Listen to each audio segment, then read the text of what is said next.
Hey everyone, welcome to my new series, GVLL, or Game Vault Library Lockdown. This first episode will serve as my general format that all future episodes will resemble, allowing some room for growth and refinement.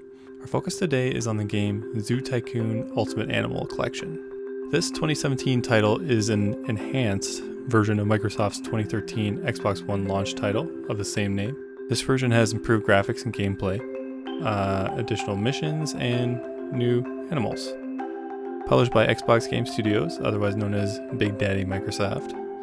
This game was developed by a joint team of Asobo Studio and Frontier Developments PLC.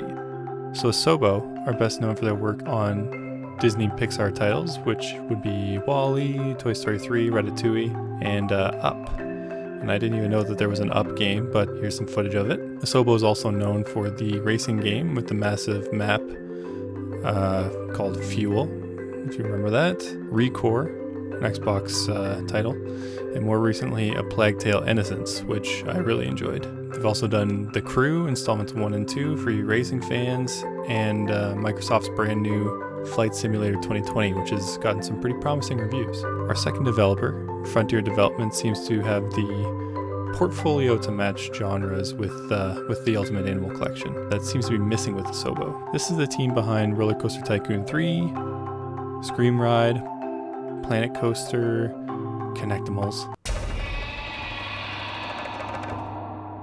The newest Jurassic World title, and even Elite Dangerous, of all things. Frontier Developments even developed their self-published Planet Zoo in 2019, 2 years after Ultimate Animal Collection, which this game looks like the adult version of Zoo Tycoon on steroids. It seems that this is the game these developers wanted to make 2 years after Zoo Tycoon, and it shows based on the user response to both games. Go look on Steam. If you're new to the genre or you're playing with young family members, maybe get Zoo Tycoon Ultimate Animal Collection, but kids are smart, and it might be better to get Planet Zoo, honestly, where it looks like the developers have put a little bit more love and detail into the game. Reminds me of City Skylines with those heat maps, a game, by the way, which is also on my list and which I'm excited for. As for Zoo Tycoon Ultimate Animal Collection itself, I bought it for $10 Canadian on the Xbox Store for PC, as I thought it might be a game that Hannah and I can play together. She likes cute and casual games like Unraveled and The Sims 3. FPSs make her nauseous. I thought I'd give it a try. She enjoyed the few hours that she played. I even created my character as a little Hannah. This was my introduction to the series, my only other relatable titles being the aforementioned City Skylines, which I played a little bit but haven't beaten, and Sim Theme Park.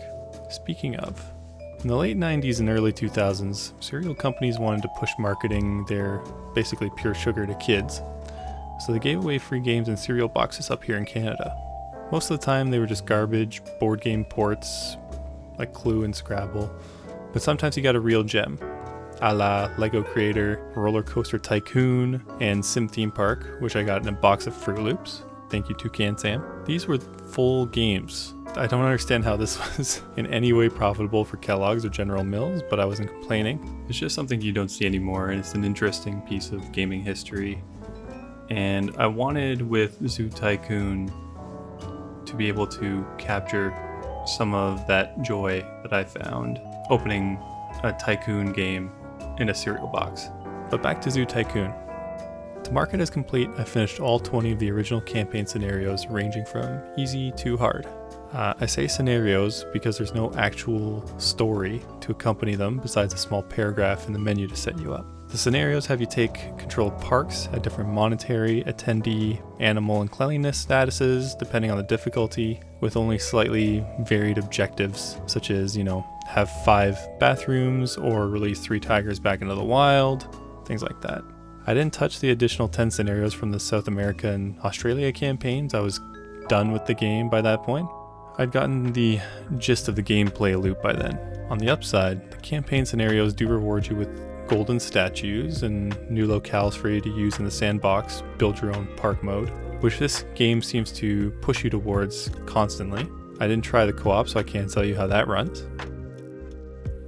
Completion time for me took approximately 10 hours or so around 30 minutes a scenario. This doesn't include the over 2 hours and 30 minutes it took my dumbass to realize the scenarios aren't the default mode, when you start a single player game in the menu. To be fair, you were thrown into the build your own park mode right away, which still has zoo fame progression and side objectives, so it mimicked a campaign pretty well.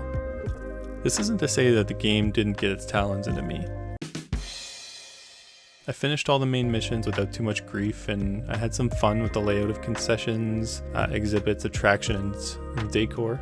So it's mainly in the sandbox mode where the game shines.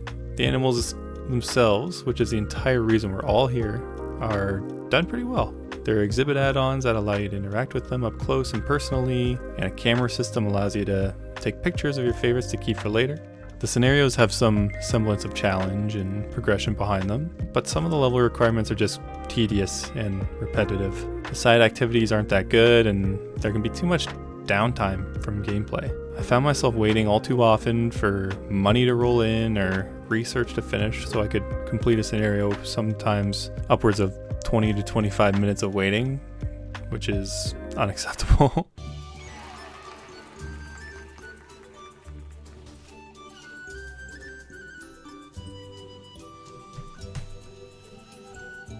Best scenario ever.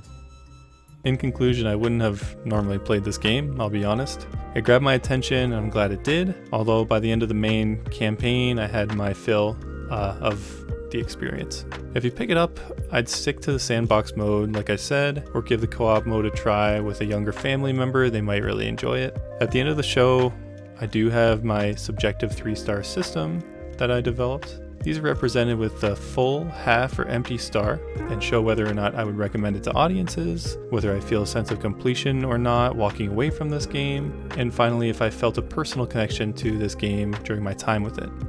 For example, with Zoo Tycoon Ultimate Animal Collection, it was almost a half star because of its issues, but I think there's enough here for certain audiences that I would subjectively recommend it, 1 star. Because I didn't complete those additional South American Australia scenarios, I'll cut half a star for completion, although I have no desire to return to this game. Uninstalled, half star.